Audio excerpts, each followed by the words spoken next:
नमो तस्सा भगवतो अरहतो। नमो बुद्धाय। मैं आरपी सिंह आप सभी का हार्दिक स्वागत करता हूं हमारे विशेष कार्यक्रम धम्मदीप में।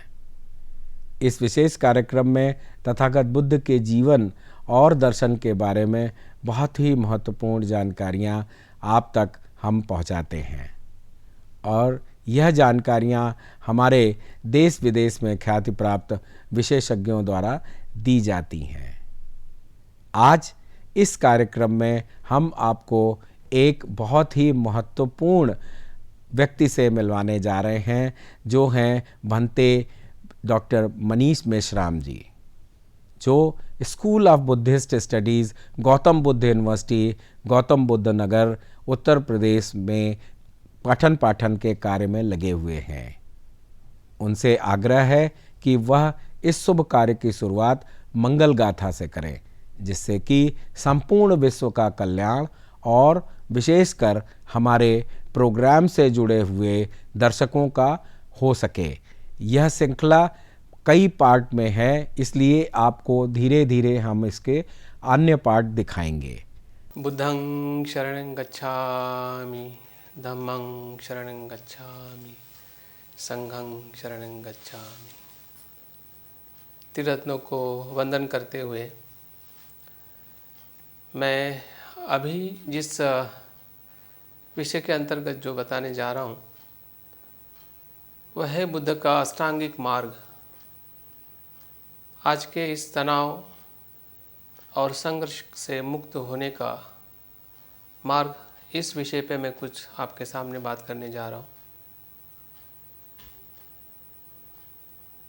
इस संसार में मनुष्य का जन्म, जीवन और मृत्यु, इन तीन घटनाओं से भरा हुआ है। जन्म की भी पीड़ा है, जन्म का भी दुख है। जीवन जीते हुए जो कुछ भी हम खाते हैं, पीते हैं, चलते हैं, काम करते हैं, उसमें भी कहीं न कहीं हमें संघर्ष और दुख का अनुभव होता है। और मृत्यु अपने आप में बहुत बड़ा दुख, या हम एक दूसरे से वियोग होने की जो घटना है जिसे हम मृत्यु कहते हैं। तो संसार का सत्य है। संसार, जिस संसार में हम सभी मानव जीवन रहते हैं, और इसी ही दुख के कारण मनुष्य के जीवन में तनाव है, संघर्ष है। और इस संघर्ष मुक्ति का मार्ग जो है, ये बुद्ध के अष्टांगिक मार्ग का सबसे बड़ी खोज बुद्ध की है, जिन्होंने अष्टांगिक मार्ग हम सभी मानव जाति को इस तनाव और संघर्ष या दुख से मुक्त होने के मार्ग के रूप में बहुत ही महत्वपूर्ण है, प्रासंगिक है। अगर हम बुद्ध को या बुद्ध की शिक्षा को मानव जाति के इतिहास में 2600 वर्ष पूर्व देखते हैं, लेकिन आज मानव जीवन उसी संघर्ष और दुख से भरा हुआ है। क्यों ना आज हम बुद्ध के इस शिक्षा का सही तरीके से अवलोकन करें और समझें कि बुद्ध के इस मार्ग का आज के मानव जाति में आपके लिए, मेरे लिए, हम सब के लिए क्या प्रासंगिकता है, क्या उपयोगिता है। बुद्ध ने अपने जीवन में जो कुछ भी अनुभव किया है, और उनका अनुभव ही उनका गुरु और मार्ग रहा है। उनके जीवन के दर्शन के कुछ अगर हम पहलुओं को देखते हैं कि उन्होंने अपने जीवन में संपूर्ण भौतिक जीवन का अनुभव किया। जब वो राजकुमार थे, उस सभी भौतिक सुख का आस्वाद लिया, आनंद लिया, सुख लिया, लेकिन उस सुख और आनंद में भी उनको वो परिपूर्ण सुख और परम आनंद नहीं प्राप्त हो सका। और उसी के कारण उन्होंने अपने जीवन को और कठोर तप के माध्यम से सुख का मार्ग और सुख का अनुभव लेने का प्रयास किया। और 6 वर्ष तक उन्होंने कठोर तप किया। फिर भी उस तप में, कठोर तपस्या में भी उनको वो सुख और परम आनंद नहीं मिला जिसकी वो खोज कर रहे थे। और यही जीवन की जो दो पहलू है, जिस पहलू को उन्होंने अपने जीवन में अध्ययन किया, अनुभव किया, तब उनको पता चला कि जीवन के दोनों पहलुओं के मार्ग का अनुसरण अयोग्य अनुसरण है, क्यों ना मध्यम मार्ग के पथ पर चल के सत्य का अनुभव किया जाए। और यही मध्यम मार्ग बुद्ध के जीवन में उनके ज्ञान का मार्ग बना, जिसको हम संबोधि का मार्ग या बुद्धत्व का मार्ग कहते हैं। और इसलिए बुद्ध के अष्टांगिक मार्गों को ही मध्यम मार्ग कहा जाता है, जिस मार्ग के अंदर जीवन की जो अतिभोग की प्रवृत्ति है, उस मार्ग का अनुसरण नहीं करने को या उसको नकारने को या उसका अस्वीकार करने को बुद्ध बताते हैं। और शरीर और जीवन की जो अति कठोरता है, कष्ट देने वाला मार्ग है, शरीर को पीड़ा देने वाला मार्ग है, उस मार्ग का भी बुद्ध ने अस्वीकार किया है। अति भोग और अति कष्ट ये दोनों जीवन के ऐसे मार्ग है कि जहाँ पे दुख कभी भी समाप्त नहीं होता है, वो कुछ न कुछ मात्रा में दुख का अनुभव बना रहता है। और इसलिए बुद्ध ने दोनों मार्ग का अस्वीकार करके उन्होंने मध्यम मार्ग की खोज की, जिसे हम आर्यष्टांगिक मार्ग कहते हैं। आज के भौतिक जीवन में भी इसको देखा जा सकता है कि जो हम भौतिकवादी हमारी दृष्टि है, खाओ पियो जियो और मरो, ये जो भौतिकवादी दृष्टि ये भी एक प्रकार का अंतिम मार्ग है, जीवन जीने का अंतिम पक्ष, अंतिम दृष्टिकोण है। यह जीवन में किसी का गुलाम बन के रहना या ईश्वरवादी मार्ग पर चलना या किसी जीवन की जो सत्यता जो है उसको नकारना कि जीवन में कुछ भी नहीं है, जिसको हम विच्छेदवाद कहते हैं, उच्छेदवाद कहते हैं, एक शाश्वतवाद, एक उच्छेदवाद। इन दोनों वादों से मुक्त होकर दोनों मार्ग का स्वीकार करके बुद्ध ने जिस मार्ग की खोज की है वो अष्टांग मार्ग है। और अष्टांग मार्ग बुद्ध के जो 4 आर्य सत्य का चौथा आर्य सत्य है, जिसमें बुद्ध ये समझाना चाहते हैं या बताना चाहते हैं कि मनुष्य जीवन में दुख है तो दुख का कारण है। फिर वो दुख किसी भी प्रकार का हो सकता है, शारीरिक, मानसिक, भौतिक, आर्थिक, सामाजिक, या जो भी दुख हम आज के जीवन में अलग अलग प्रकार से देख पा रहे हैं, सभी दुख है और सभी दुख का कारण है मनुष्य का अतिरिक्त तृष्णा और अज्ञान। और इस अज्ञान को दूर करना या उससे मुक्त होना ही मार्ग है, जिसे बुद्ध अष्टांग मार्ग या मध्यम मार्ग के तौर पे बताते हैं। तो एक प्रकार से हम देख सकते हैं कि आज का जो मानव जिस द्वंद्व से, जिस समस्या से गुजर रहा है, फिर वो युवा हो, महिला हो, पुरुष हो, या गरीब हो या श्रीमंत हो, हर मनुष्य अपने जीवन में दुखी और परेशान और संघर्ष से गुजर रहा है। और इस संघर्ष और इस दुख से मुक्त होने का मनुष्य जो प्रयास कर रहा है, अगर उस मार्ग में अगर अष्टांगिक मार्ग का वो अनुसरण करता है, समझता है कि अष्टांगिक मार्ग क्या है और किस प्रकार से उसका आचरण किया जाए, तो सभी दुख का एकमात्र उपाय है जिसे हम अष्टांग मार्ग कह सकते हैं। जितना वो बुद्ध के समय प्रासंगिक था, जो लोगों ने अरहंत और जीवन से मुक्त होने का जो अनुभव लिया है, तो आज के प्रसंग में भी, आज के जीवन में भी जो मनुष्य जिस भी परेशानी से गुजर रहा है, उस परेशानी से वो मुक्त हो सकता है। तो बुद्ध ने अष्टांगिक मार्ग को 3 स्कंद में या 3 शिक्षाओं में विभाजित किया गया है। अष्टांग का मतलब 8 अंगों वाला मार्ग, जिसमें 8 शिक्षाओं की, 8 तत्व की या 8 प्रकार के अध्ययन की बात बुद्ध उसमें कहते हैं। जिस प्रकार से कोई कमल का पुष्प विभिन्न कलियों से खिलता है, उसी प्रकार से ये खिला हुआ जो मार्ग है, 8 पहलुओं से जीवन को समृद्ध करना, जीवन में बदलाव लाना ही अष्टांग मार्ग का अनुभव है। तो पहले अंग में सम्यक दृष्टि आती है, सम्यक, दूसरे अंग में सम्यक संकल्प है, तीसरा अंग जो है सम्यक वाचा है, चौथा अंग है सम्यक कर्मांत है, पांचवा सम्यक आजीविका है, छठा सम्यक स्मृति है, सातवां सम्यक व्यायाम है और आठवां सम्यक समाधि है। इस आठों अंगों का 3 शिक्षाओं में विभाजन किया जाता है, जो अक्सर हम प्रज्ञाशील और समाधि, इस शिक्षाओं को हम अक्सर संबोधित करते कि बुद्ध का मार्ग प्रज्ञाशील समाधि का मार्ग है।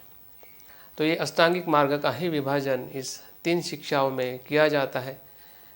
जैसे कि प्रज्ञा के शिक्षा में अष्टांग मार्ग के 2 अंग आते हैं, जिसमें सम्यक दृष्टि और सम्यक संकल्प आता है। शील के अंग में सम्यक वाचा, सम्यक कर्मांत और सम्यक आजीविका आती है। और समाधि के अंग में आखिरी के जो 3 अंग है, स्मृति, व्यायाम और समाधि, इन 3 अंगों से समाधि की शिक्षा पूर्ण होती है। तो इस प्रकार से बुद्ध की जो शिक्षा जो है, बुद्ध कहते हैं कि मेरा धम्म जो है प्रारंभ में कल्याणकारी है, मध्य में कल्याणकारी है और अंत में कल्याणकारी है।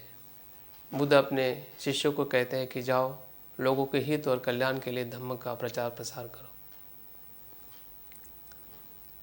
प्रारंभ में कल्याणकारक का अर्थ है कि शील का आचरण करना, और शील प्रारंभ में कल्याणकारी है। मध्य में कल्याणकारी है समाधि और ध्यान का आचरण करना, और अंत में कल्याणकारी है प्रज्ञा का साक्षात्कार करना, निर्वाण का साक्षात्कार करना।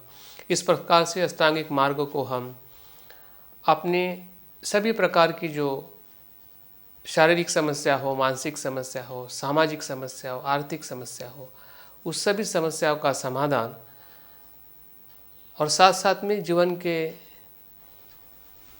भवसागर में बार बार आने का जो दुख है, पुनर्जन्म है, उस पुनर्जन्म, उस दुख को विमुक्त करने का मार्ग अष्टांगिक मार्ग है, जिसका आचरण बुद्ध ने स्वयं किया है और अपने उन सभी लोगों को बताया है कि जो उनके संपर्क में आए हैं, या आज हम बुद्ध के अगर शिक्षा के संपर्क में जो लोग आ रहे हैं, तो बुद्ध से वही वो शिक्षा ले रहे हैं कि बुद्ध के शिक्षा का अर्थ जो है आज के तनाव और संघर्ष में जीवन को कैसे सुखपूर्ण किया जाए, सुख से रहा जाए, शांति और समानता से जीवन का यापन किया जाए, उसके लिए अष्टांगिक मार्ग बहुत महत्वपूर्ण है।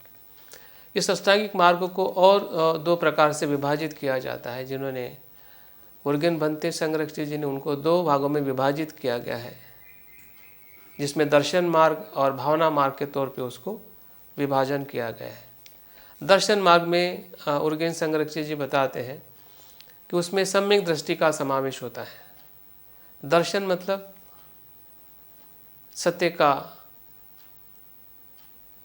सत्य की दृष्टि प्राप्त होना या सत्य का अनुभव होना।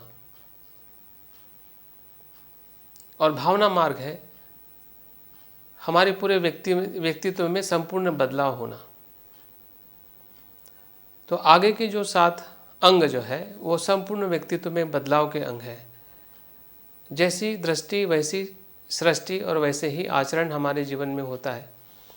और उस अर्थ से अगर देखा जाए कि जब तक दृष्टि प्राप्त नहीं होती है, तब तक आगे के जो अंग है, फिर वो संकल्प करना हो, या फिर वाचा में बदलाव लाना हो, या आजीविका में बदलाव लाना हो, या मन में बदलाव लाना हो, ये सभी बदलाव तभी संभव होते हैं कि जब सम्यक दृष्टि की प्राप्ति होती है। और इसलिए सम्यक दृष्टि को बौद्ध दर्शन में या बुद्ध की शिक्षा में पहला स्थान दिया गया है। और सम्यक दृष्टि का अर्थ अगर हम जानते हैं तो उस शब्द में ही उसका अर्थ छुपा हुआ है। सम्यक मतलब समग्र, परिपूर्ण, दृष्टि मतलब दर्शन, जीवन के अस्तित्व को जैसा है वैसा देखना ही सम्यक दृष्टि है, जिसमें सबसे सर्वसामान्य सम्यक दृष्टि में देखा जाता है कि हमें कुशल और अकुशल का अनुभव होता है कि ये कुशल है, जो सुख देने वाला है, अकुशल है, जो दुख देने वाला है, स्वयं को और औरों को जो दुख देता है वो अकुशल कर्म है, उसको नहीं करना। और जो कुशल कर्म है, जो स्वयं को औरों को सुख और लाभ देता है, वैसे कर्म करना, इसकी दृष्टि प्राप्त होना मतलब सम्यक दृष्टि है। दूसरे अर्थ में सत्य को अनित्य, अनात्म और दुख, इस 3 लक्षणों में देखना ये सम्यक दृष्टि है। और चौथे अर्थ में सम्यक दृष्टि है कि जीवन की जो सापेक्षता जो है, कि ये होने से वो होता है, किसी अकारण से कोई भी घटना घटित नहीं होती है, जिसको हम प्रतीत्य समुत्पाद का दर्शन कहते हैं, जिसमें 12 निदानों को समझना कि अज्ञान होने से संस्कार होता है, संस्कार होने से विज्ञान होता है, विज्ञान होने से नाम रूप होता है, नाम रूप होने से षडायतन होता है, षडायतन से स्पर्श होता है, स्पर्श से वेदना होती है, वेदना से तृष्णा होती है। यही तृष्णा फिर से हमें उपादान को निर्माण करती है, उपादान भव को निर्माण करता है, भव फिर से जाति, जिसे हम जन्म कहते हैं, और जन्म से फिर से हम जरा वेदी मरण, उस जीवन चक्र के दुख में फिर से हम फंस जाते हैं। तो ये जो भव चक्र है या प्रतीत्य समुत्पाद की 12 कड़ियाँ है, इसको समझना ही सम्यक दृष्टि का अर्थ है। जैसे जैसे हम सम्यक दृष्टि का अर्थ और जीवन की सत्यता का अनुभव होने लगता है, वैसे वैसे हमारे संकल्प बदलने लगते हैं। जो लोभ का संकल्प होता है वो अलोभ में बदलने लगता है, जो द्वेष का संकल्प होता है वो अद्वेष में बदलने लगता है, जो अज्ञान का संकल्प होता है वो प्रज्ञा में बदलने लगता है। मतलब जितनी भी नकारात्मक हमारी भावना है, उस भावनाओं का जो सकारात्मक संकल्प जो है वो हमारे जीवन में, हमारे अस्तित्व में हम देख पाते हैं। और धीरे धीरे हमारी जो व्यक्तित्व की जो दूसरी जो पहलू है, दूसरे जो हमारे कर्म है, जैसे कि वाचा का कर्म है, उसमें भी सत्यता आने लगती है, उसमें मृदुता आने लगती है, उसमें सुसंवादिता आने लगती है। हमारे कर्म में हम पंचशीलों का पालन करते हैं। मन के भीतर जो हमारे सूक्ष्म जो बदलाव है, जिसको हम सजगता कहते हैं, फिर वो काय की सजगता हो या फिर वेदना की सजगता हो या हमारे मन की, या हमारे मन के भीतर उत्पन्न होने वाले धर्म की सजगता हो, इस प्रकार से हमारी स्मृति है, हमारा व्यायाम के अर्थ में हमारी जो मानसिक शुद्धता है, जो बुराई है, बुरे विचार को रोकना, बुरे विचारों को बाहर निकालना, जो हमारे भीतर अच्छे विचार है उसको विकसित करना, उसका संरक्षण करना, इस प्रकार से मानसिक तौर पे जो हम प्रयास करते हैं, जिसको हम सम्यक व्यायाम कहते हैं। और धीरे धीरे फिर हम समाधि के उस अंग पर पहुँचते हैं, जो अंग ऐसा कहा जाता है कि जैसे कि हम हिमालय पर्वत में ऊंचे शिखर में पहुंचते हैं और वहां से हमें पहुंचने के बाद जो सुंदरता या अस्तित्व को हम संपूर्ण देख पाते हैं, वो समाधि एक प्रकार से निर्वाण के ऊंचे शिखर के तरफ ले जाने वाला मार्ग है। तो ये अष्टांगिक मार्ग एक प्रकार से व्यक्ति, समाज और समाज से जुड़ी हुई जितनी भी हमारी समस्या है, फिर वो व्यक्तिगत तौर पे हमारी मानसिक समस्या हो, शारीरिक समस्या हो, आर्थिक समस्या हो, सभी समस्याओं का निदान अष्टांगिक मार्ग में है। अंतिमतः इस बात का हमें खास ध्यान रखना है कि अष्टांगिक मार्ग में जो हमारे मन की जो शुद्धता जो है, यह बौद्ध धर्म में सभी शुद्धता में केंद्रवर्ती शुद्धता है। जिस प्रकार से अन्य धर्म में शरीर की शुद्धता पे बल दिया हुआ है, शरीर को जितना शुद्ध रखते हैं, करते हैं, या कर्मों को जितना हम अच्छा करते हैं, अच्छा व्यवहार करते हैं, लेकिन बुद्ध कहते हैं कि हमारे सभी शरीर की जो शुद्धता है या वाणी की शुद्धता है, मन की शुद्धता पर आधारित है। बुद्ध कहते हैं कि हर एक हमारे विचार है वो मन से उत्पन्न होते हैं, और मन को केंद्र मानकर मन पे जब तक हम कार्य नहीं करते, तब तक हमारा जो बदलाव है, फिर हमारा भावना का बदलाव हो या फिर वाणी के व्यवहार का बदलाव हो, फिर आर्थिक हमारी जो समृद्धि हो, सामाजिकता में जो न्याय है, सामाजिकता में समानता है, ये सभी तभी हम इस सभी दुखों से मुक्त हो सकते कि जब मनुष्य का मन इस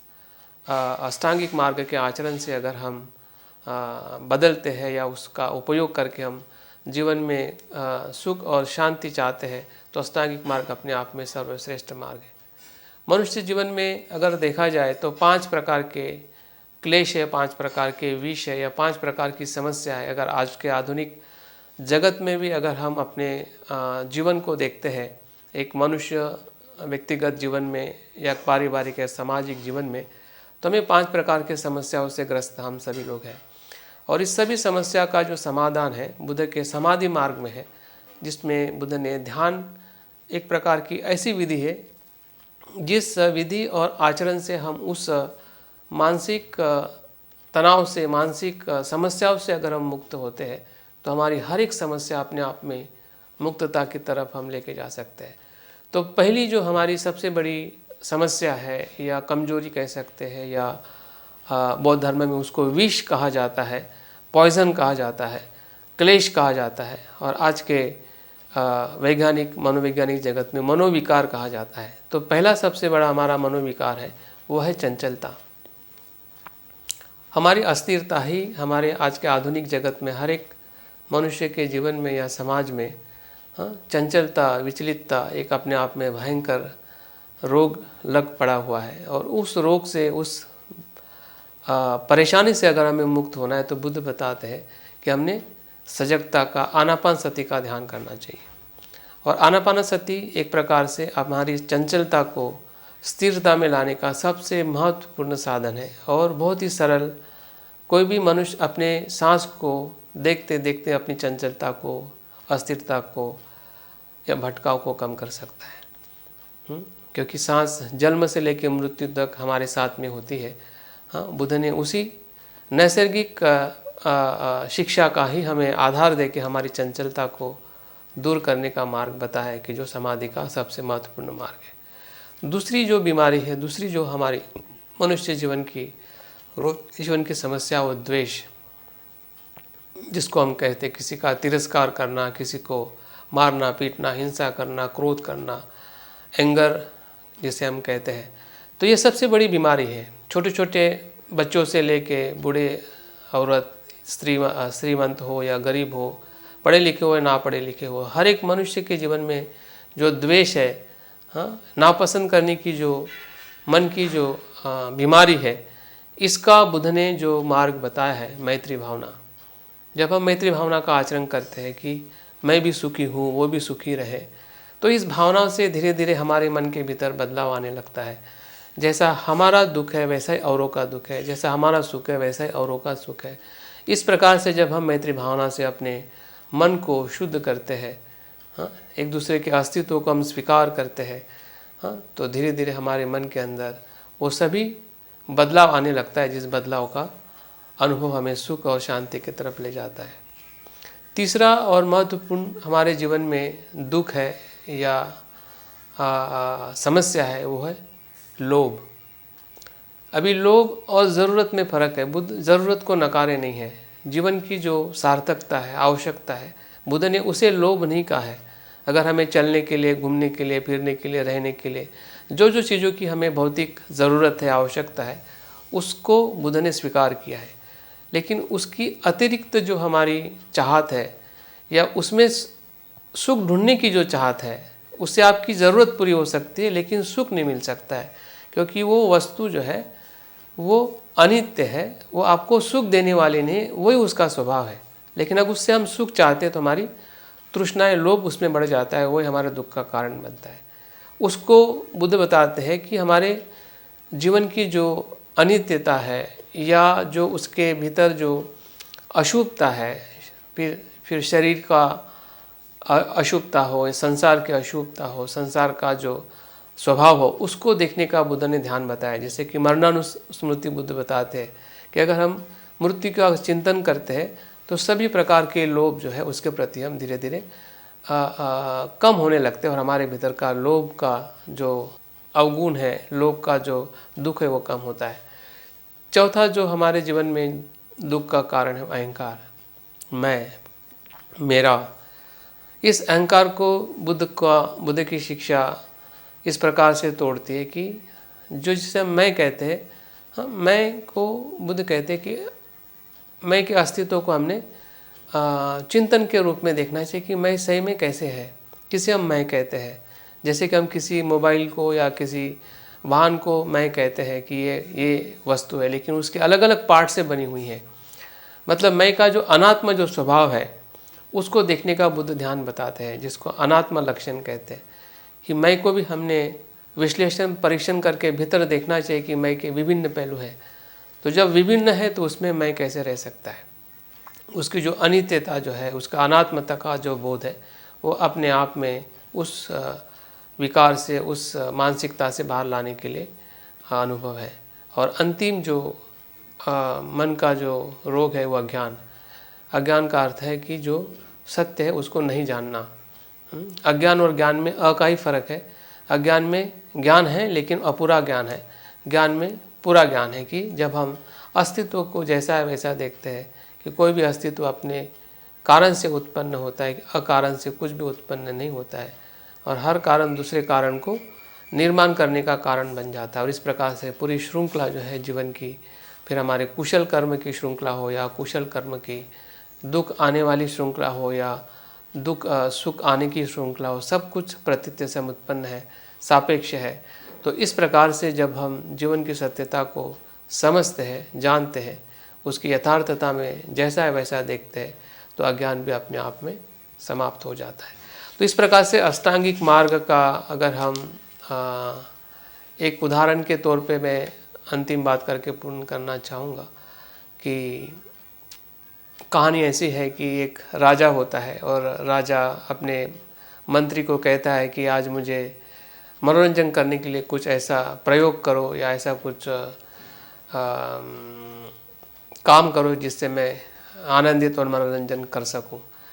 तो मंत्री एक राजदरबार में एक हाथी और 5 अंधे को बुलाता है, और 5 अंधे जो है जन्म से होते हैं, और उस हाथी के अलग अलग जगहों पे उसको रखा जाता है कि एक को पैर के पास, एक को पूंछ के पास, एक पे पीठ के पास, एक को कान के पास।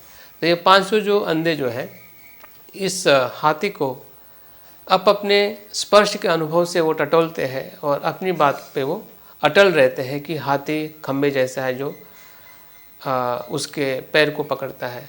कोई पूंछ को पकड़ के रखता है तो उसको वो कहता है कि हाथी रस्सी के जैसा है। कोई कान को पकड़ता है, कोई वो कहता है कि हाथी किसी पंखे के जैसा है। जो पीठ पे बैठ के देखता है तो हाथी किसी बर्तन सूप के जैसा लगता है, और सूंड को जो पकड़ता है तो बड़ा रस्सी के जैसा लगता है। तो ये जो 5 जो अंधे जो है जन्म से अंधे हैं, लेकिन उनका जो ज्ञान, जो स्पर्श के ज्ञान से वो उस हाथी के अस्तित्व को जानते हैं और मानते हैं, और उसी ही ज्ञान से वो एक दूसरे से लड़ने लगते, मैं जो बोल रहा हूँ वो सच है, जबकि वो 5 भी जन्म से अंधे हैं। और उनका वो लड़ना देखते हुए राजा बड़ा हंसता है, और उनको आनंद मिलता है कि देखो ये अंधे होके भी किस प्रकार से लड़ रहे, कि जबकि उनके पास में पूरा ज्ञान नहीं है।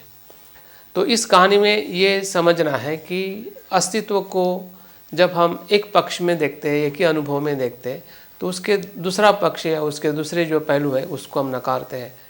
तो ये अज्ञान का ये उदाहरण है। और अस्तित्व जो है वो हाथी का प्रतीक है। हाथी एक संपूर्ण अस्तित्व के जैसा है, और अंधे जो लोग हैं वो एक प्रकार से एक विशेष दृष्टिकोण को मानने वाले, अलग अलग, कोई शाश्वतवाद को मानता है, कोई विश्ववाद को मानता है, कोई उच्छेदवाद को मानता है, कोई भौतिकवाद को मानता है, कोई उस वाद को, अलग अलग वाद में पड़े हुए सभी लोग हैं, और उसी के अर्थ से विश्व को या संसार को देखते हैं। यहाँ पे राजा जो है बुद्ध है, वो खुली आंखों से उस हाथी के संपूर्ण दर्शन को देखता है कि अस्तित्व का, हाथी का अस्तित्व कैसा है। तो इस प्रकार से अष्टांगिक मार्ग जो है ये सभी समस्याओं को मुक्त करने का मार्ग है। फिर वो समस्या व्यक्ति की हो, परिवार की हो, समाज की हो, या फिर शारीरिक हो, मानसिक हो, आर्थिक हो, हर एक समस्या का उपाय अगर देखा जाए तो अष्टांगिक मार्ग में हमें मिल सकता है, या बुद्ध ने दिया है। तो मुझे लगता है कि आज इस आधुनिक जगत में हम सभी मनुष्य जीते हुए अगर हमें सही में दुख से और इस संघर्ष से अगर मुक्त होकर जीना है, तो बुद्ध का अष्टांगिक मार्ग हमारे लिए बहुत ही उपयोगी है। तो मैं अंतिमता सुभारती टीवी चैनल का आभार मानता हूँ कि उन्होंने मुझे मौका दिया है बुद्ध जयंती के उपलक्ष्य में बुद्ध के अष्टांगिक मार्ग को गहराई में बताने का। साधुवाद। जय भीम, नमो बुद्धाय। डॉक्टर मनीष जी, बहुत बहुत आपका धन्यवाद। कि आप अपना समय निकालकर हमारे दर्शकों के सामने अपने महत्वपूर्ण विचार रखें। इसके लिए आपको बहुत बहुत साधुवाद। तो साथियों, आज के इस विशेष प्रोग्राम में इतना ही। अब समय हो चुका है आज के विशेष प्रोग्राम के विश्राम होने का, लेकिन उसके पहले आपको यह बताते चलें कि आपके मन में भी जो प्रश्न हो, जिज्ञासाएं हो, वह आप इस प्रोग्राम में पूछ सकते हैं।